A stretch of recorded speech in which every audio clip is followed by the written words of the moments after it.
네, 반갑습니다. 저는 한국생명공학연구원의 류충민입니다. 제가 오늘 발표드릴 내용은 요즘 이제 코로나19 때문에 비대면으로 상당히 많은 양의 그 플라스틱이 생산되고 있습니다. 그래서 이 플라스틱을 어떻게 하면 효율적으로 해결할 수 있을까에 대한 이야기를 드리는 겁니다. 주로 이야기 드릴 내용은 기존의 방법을 획기적으로 개선한 효소를 이용해서, 그러니까 제가 타겟으로 했던 플라스틱은 비닐 봉지입니다. 그러니까 영어로 폴리에틸렌이라고 부르는 겁니다. 이걸 어떻게 하면 생분해할 수 있을까? 아주 인류의 난제인데 이거에 대해서 한번 이야기 드리도록 하겠습니다. 사실 이제 이 연구 최종 목표라고 적었다가 꿈이라는 말로 제가 바꿨습니다. 왜냐면은 제가 생각하는 이 기술이 완전하게 성립이 될 때 제가 생각하는 꿈이 이겁니다.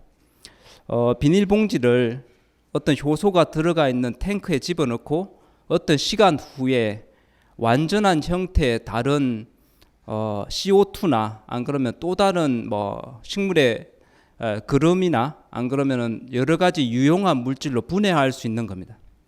제가 말씀드린 분해는 화학적 분해와 물리적 분해가 있습니다. 물리적 분해는 플라스틱이 미세 플라스틱으로 바뀌는 것을 말합니다.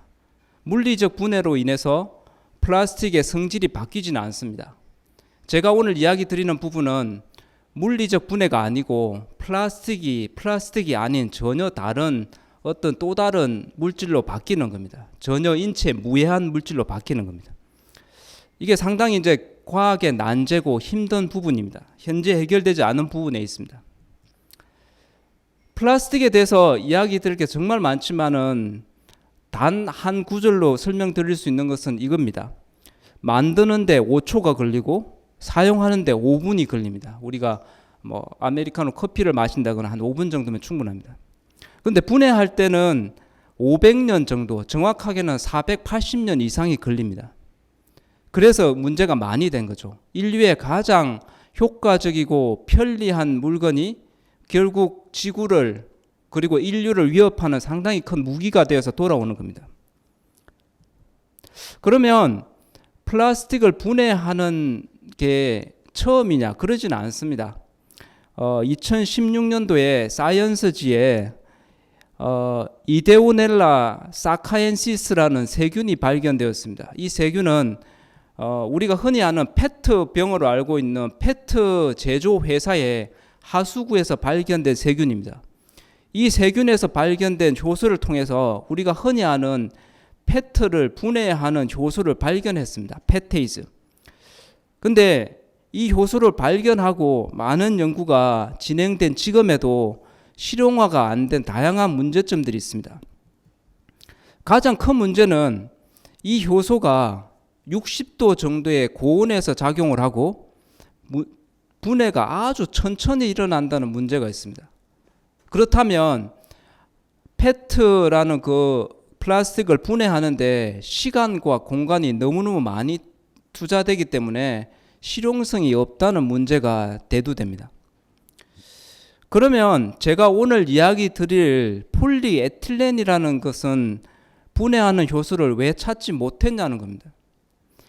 사실 이제 효과적인 폴리에틸렌 분해 효소는 지금까지 지구상에 존재하지 않습니다. 구조를 보시면 약간 설명이 가능한데 보통 우리가 알고 있는 플라스틱이라고 보이는 이러한 물질들은 하나의 구조가 연속해서 연결되어 있는 화학 구조로 되어 있습니다. 그래서 이 구조를 가위 같은 효소로 잘라내야 됩니다. 이 자르는 효소는 대부분 에스트라이즈나 라이페이즈 같은 효소로 불리는데 주로 여기에 보이는 산소를 인식해가지고 가위로 자릅니다.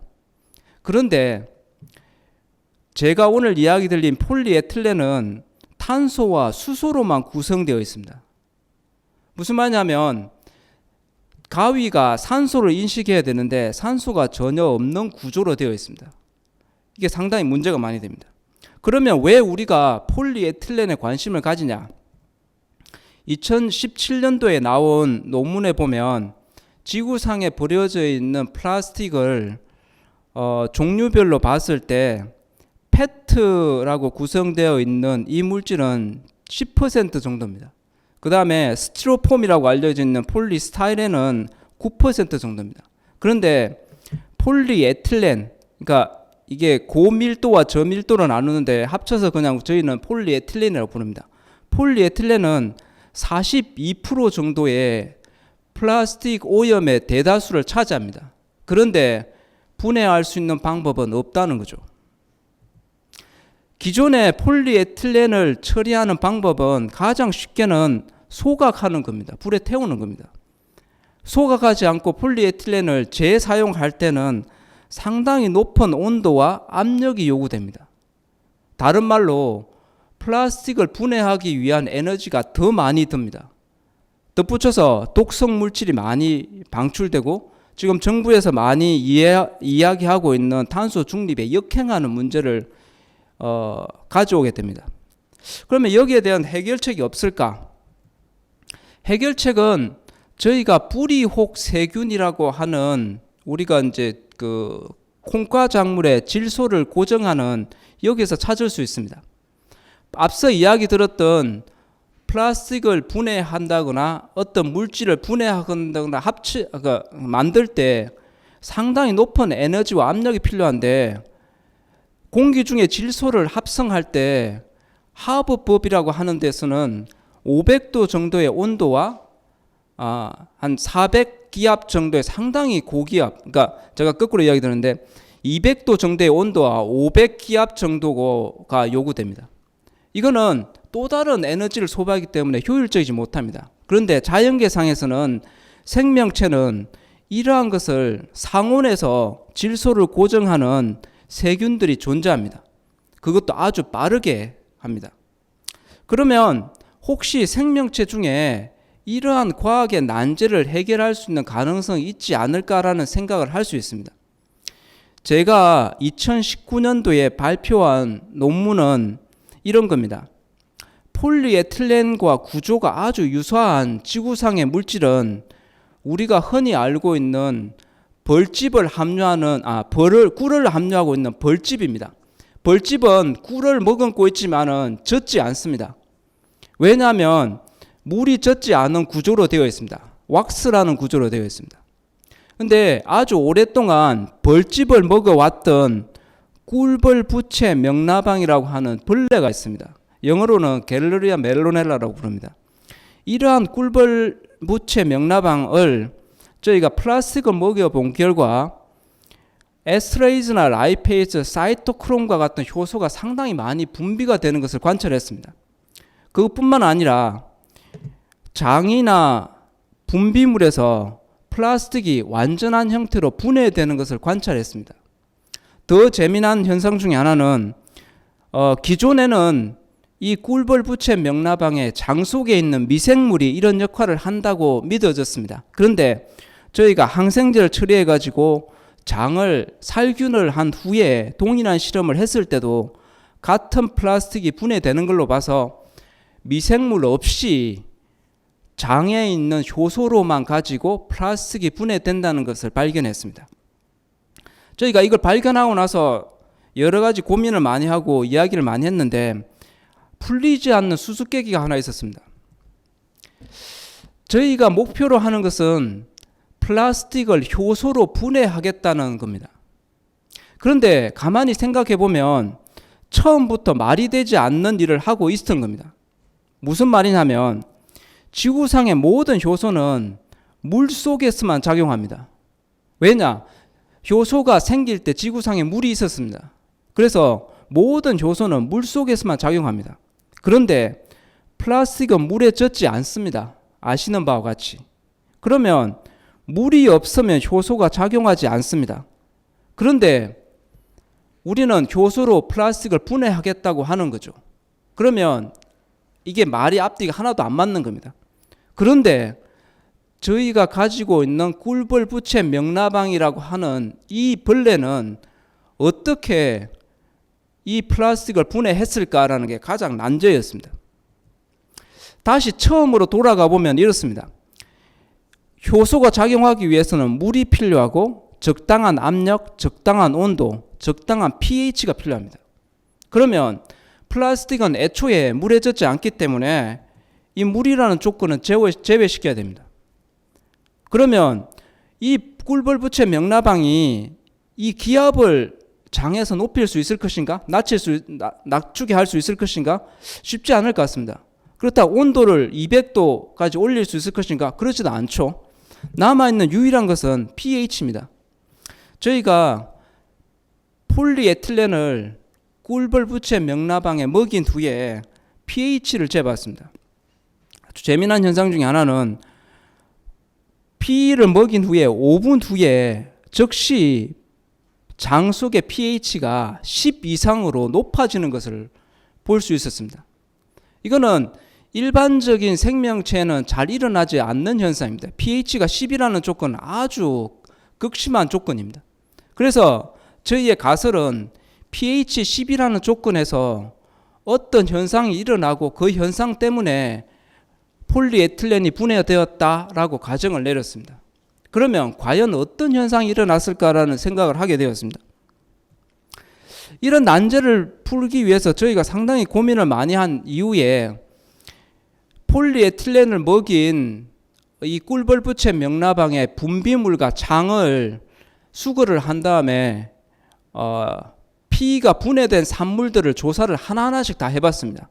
근데 아주 재미난 현상 중에 하나는 이렇게 긴 사슬의 폴리에틸렌이 분해된 이후에는 항상 이렇게 뒤쪽에 산소가 붙어져 있는 형태로 존재했습니다.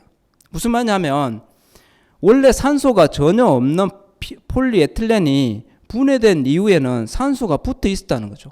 거꾸로 이야기하면 pH 10이라는 어떤 조건에서 이 PE에 수소가 산소로 치환되는 현상이 일어났다라고 가정을 저희가 해봤습니다. 그러면 저희가 가졌던 최초의 가설 자체가 잘못됐다는 것을 알아라는 거죠. 그래서 결론적으로 이야기하면 이런 겁니다. 사실 폴리에틸렌이나 플라스틱을 분해하려고 많은 과학자들이 사실은 가위라는 효소, 가위 같은 효소를 찾으려고 상당히 노력을 했습니다. 이 가위로 폴리에틸렌이나 다양한 플라스틱의 연속된 구조를 자르면 되겠다라고 생각했습니다. 그런데 저희가 발견한 것은 사실은 가위보다 훨씬 더 중요한 게 산소를 붙여주는 풀 같은 효소다. 그것도 pH 10 조건에서 작용할 수 있는 겁니다. 그러니까 제가 오늘 이야기 드린 아주 중요한 포인트는 이 부분입니다. PE를 분해할 수 있는 효소를 발견하려고 하면 단순한 가위 효소를 찾아야 되는 게 아니고 산소를 붙여줄 수 있는 효소가 지극히 중요하다는 겁니다.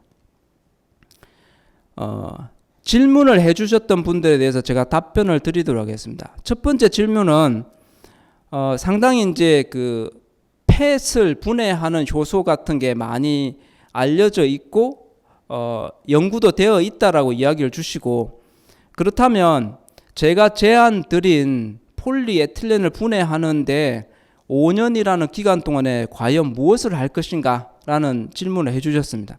거기에 대한 답은 제가 두 번째 슬라이드에 말했던 꿈이라는 슬라이드에 보여드렸던 그런 겁니다. 실제로 피를 분해하는 효소를 어떤 탱크 속에 집어넣고 폴리에틸렌, 뭐 쉽게 말하면 비닐봉지 같은 걸 집어넣고 나서 1시간이나 2시간 후에 완벽하게 분해된 형태의 새로운 화학물질을 얻고 그 물질을 다시 재사용할 수 있는 방법을 강구하는 겁니다. 다시 조금 더 자세히 이야기 드리면 피를 산화할 수 있는 효소와 분해할 수 있는 효소의 적당한 조합을 찾는 겁니다. 그 다음에 이게 곤충을 직접 이용할 수 없기 때문에 다른 방법으로 해결해 보려고 하는 겁니다. 제가 좀 이따 설명드리도록 하겠습니다. 조금 더 만약에 우리가 그 효소를 진짜 찾는다고 하면 구조를 밝히고 이볼루션을 통해 가지고 상당히 효과를 증대시킬 수 있는 방법을 찾을 수 있을 것이라고 믿고 있습니다.